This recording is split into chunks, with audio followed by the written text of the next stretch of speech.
Au cégep, j'ai rencontré des gens passionnés par leur métier, passionnés par l'aviation et qui ont su transmettre leurs valeurs et leurs passions. Pour moi, le cégep, ça a été découverte. Découverte d'un nouveau métier, découverte aussi de mes capacités, capacité d'apprendre, capacité à me développer, aussi capacité à m'adapter.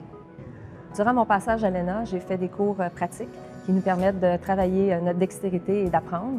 Donc, on a touché autant le machinage de pièces, le métal en feuille et la soudure, mais on a aussi appris beaucoup du côté de la science, l'aérodynamique, la thermodynamique, l'électricité. Donc, on quitte le cégep de l'ENA avec un bagage qui nous permet d'avoir beaucoup d'ouverture sur notre futur. À l'ENA, on a beaucoup de cours pratiques. Donc, c'est certain que quand on n'a pas travaillé beaucoup de nos mains, on n'est pas très habile.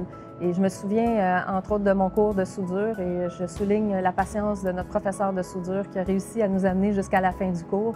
Mais je dois vous avouer qu'on a eu plusieurs chandails percés dans ces cours de soudure-là avec notre pratique. Le cégep de l'ENA, c'est une grande famille. J'ai rencontré des gens extraordinaires, puis certains que je côtoie encore. Un des bons souvenirs que j'ai, c'est le voyage qu'on a fait en Floride. Notre levée de fonds, ramasser les sous pour se rendre en Floride, ça permet de tisser des liens avec nos collègues, avec les professeurs, mais aussi de voir l'industrie aéronautique dans d'autres pays. Ça nous permet d'ouvrir nos horizons et de pouvoir se comparer, puis de voir ce qu'on peut faire avec ce qu'on apprend. Donc, très enrichissant. J'ai commencé mon parcours à l'ENA en avionique. Après une année, j'ai décidé d'aller en construction d'aéronefs. Et durant mes études, je me suis questionnée si j'allais sur le marché du travail ou je continuais mes études.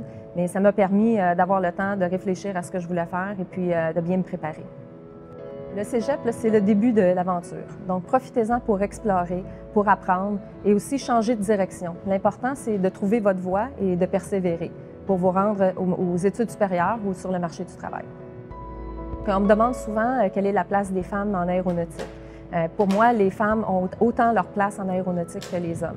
Dans la vie, il faut faire notre place. Donc, il faut avoir le goût de persévérer, le goût d'avancer. Mais pour moi, les femmes ont autant leur place que les hommes dans les milieux scientifiques. Il faut trouver le moyen d'intéresser nos jeunes filles aux sciences et aux métiers plus techniques. Donc, c'est certain qu'en 87, quand j'ai commencé ma technique à l'ENA, il y avait beaucoup moins de filles qu'aujourd'hui. Aujourd'hui, il y a beaucoup plus de femmes à l'école, puis tant mieux parce qu'on a besoin de femmes dans l'industrie. Donc, on est content d'avoir des femmes dans nos équipes. On sait que la diversité apporte beaucoup dans une équipe de travail. Donc, la diversité homme-femme, la diversité en âge, la diversité en nationalité, c'est important. Donc, pour faire évoluer les entreprises, on veut avoir aussi des équipes de gestion diversifiées. La diversité homme-femme est importante, mais c'est pas que ça.